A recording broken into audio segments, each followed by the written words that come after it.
if not a feline, how about a canine? A pack of domestic dogs? Again, not according to the witnesses.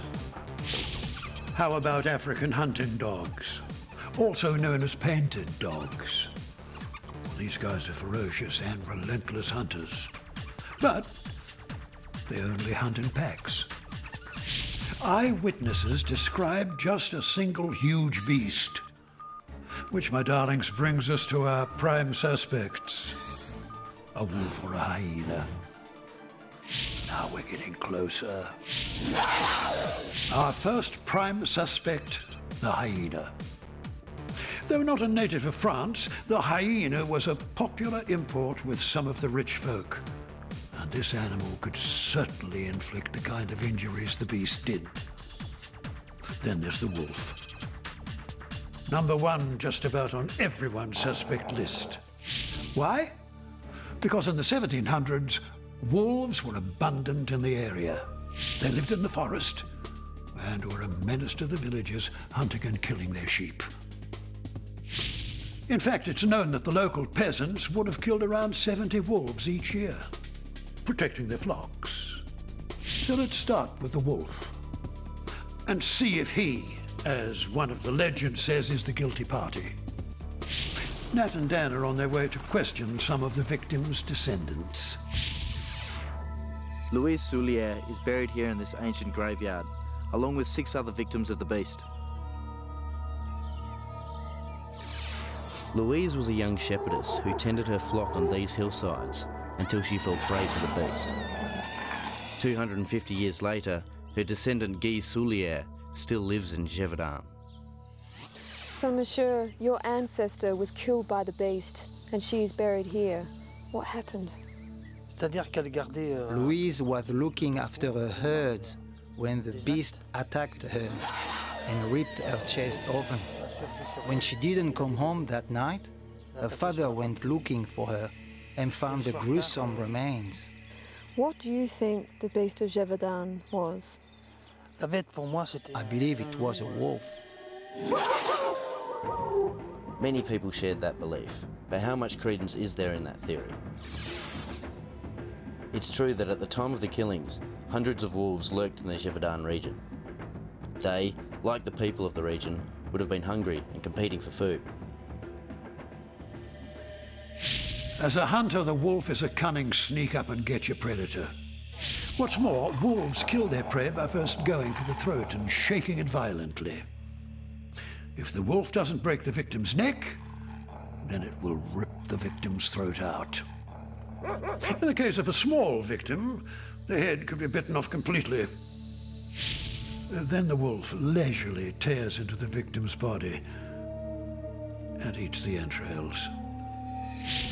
I'm sending Daniel and Natalie to the French Alps to see if a lone wolf could really have done this kind of damage to so many people.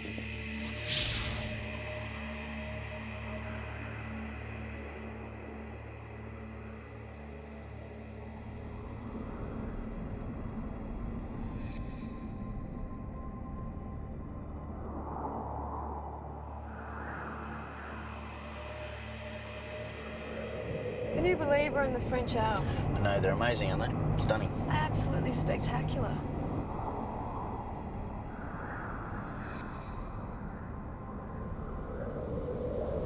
Who are you seeing here? I'm going to be chatting to an official about the government's stance on wolves in France.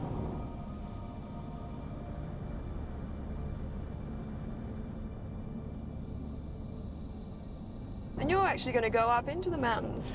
Yep, going to go talk to a farmer, Jean-Pierre Geoffrey. He's had a lot of sheep taken and stock kills from wolves coming over the border from Italy, across the mountains. So it'll be interesting talking to him.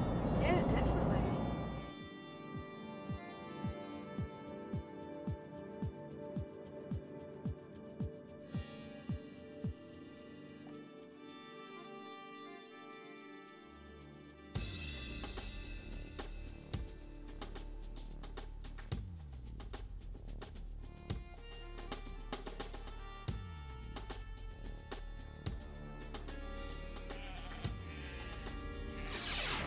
In the centuries since the killings, wolves have gradually disappeared from France, But in the mid-1990s, Italy began releasing them back into the wild. And since wolves know no boundaries, many of them cross the Alps into France. Jean-Pierre Geoffrey has been keeping sheep on these hills for decades. But since the wolves' return, his livelihood is under attack. Before, the sheep used to roam freely in the mountain. They didn't need really to be kept. Now, we have to look after them in this park at night. I have to look after them 24 hours out of 24.